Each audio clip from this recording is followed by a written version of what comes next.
Who do you think will pick up the helm? Is it going to be Europe leading the charge forward on climate discussions, or is it going to be China? Well, first of all, let's see what President-elect Trump will actually do, and I do hope that we won't see a repeat of the U.S. leaving the Paris agreements. Two quick points. First of all, Europe is leading on the climate transition, but we account for 6% of global emissions, so we clearly cannot do this on our own. But we do understand that focusing on clean tech, also from a perspective of strategic autonomy, is going to be particularly important for Europe, and we do intend to dedicate significant funds toward that direction. When I look at the U.S., there's national policy, but there's also a clean tech revolution taking place in the U.S., financed primarily by private capital. So the U.S. being a very innovative economy, I do expect that many innovative solutions which will help us address the climate crisis will still come from the U.S. Well, I was reading that you actually have had a call with the President-elect Trump. Can you give us any insights into, well, not specifically what was discussed, but what you are expecting in his second term vis-a-vis relations with Europe? Well, I had a very friendly call with President Trump. I'm a relatively experienced leader, so I had an opportunity to work with him during his first mandate. And of course, I stressed the importance of the Greek-U.S. relations. Greece is a pillar of stability in the Eastern Mediterranean, and we've worked very closely with the U.S., and I do expect this relationship to continue. When I look at what's happening in the U.S. from Europe's point of view, I think it emphasizes the need to work very hard to support our strategic autonomy and to make sure that the European economy becomes more competitive. Flip back to what Draghi told us in his report. We discussed this at the last European Council. And I think it is time to move from words to actions. We have a very clear list of deliverables in terms of how we can make Europe more competitive. I think there was already a sense of urgency that we're lagging behind even before the election of President Trump to the White House. I think we will address this question with a renewed sense of urgency now.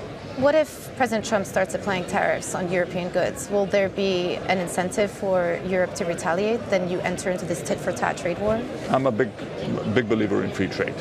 And I don't believe in tariffs in principle, and I think that a trade war would be bad both for the U.S. and for Europe.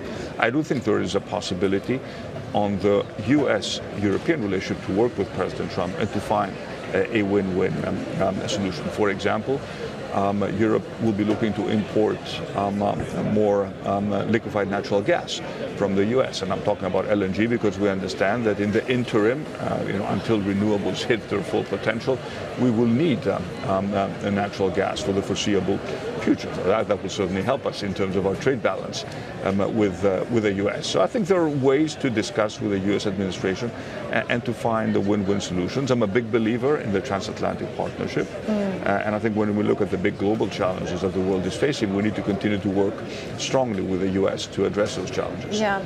Well, one thing that I do question is Trump's approach to multilateral frameworks. And we know from his first term that he sort of preferred a bilateral approach with leaders around the world.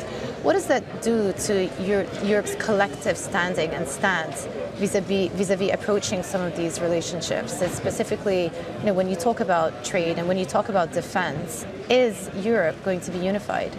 I think it's a good question, and I think we all have bilateral relations with the U.S. Greece certainly has one. We have a defense cooperation agreement because defense is a national prerogative. But when it comes to trade, I do need to point out that this is a competence of the European Commission, and we will negotiate with the U.S. as a European Union. And of course, we have much more leverage in doing so. So I think you will see a combination of us strengthening our bilateral ties, but also speaking with one voice when it comes to Europe. The challenge for Europe is to first of all get to the point where we speak with one voice on these issues. But again, as I told you, there is a renewed sense of urgency in terms of focusing on European competitiveness.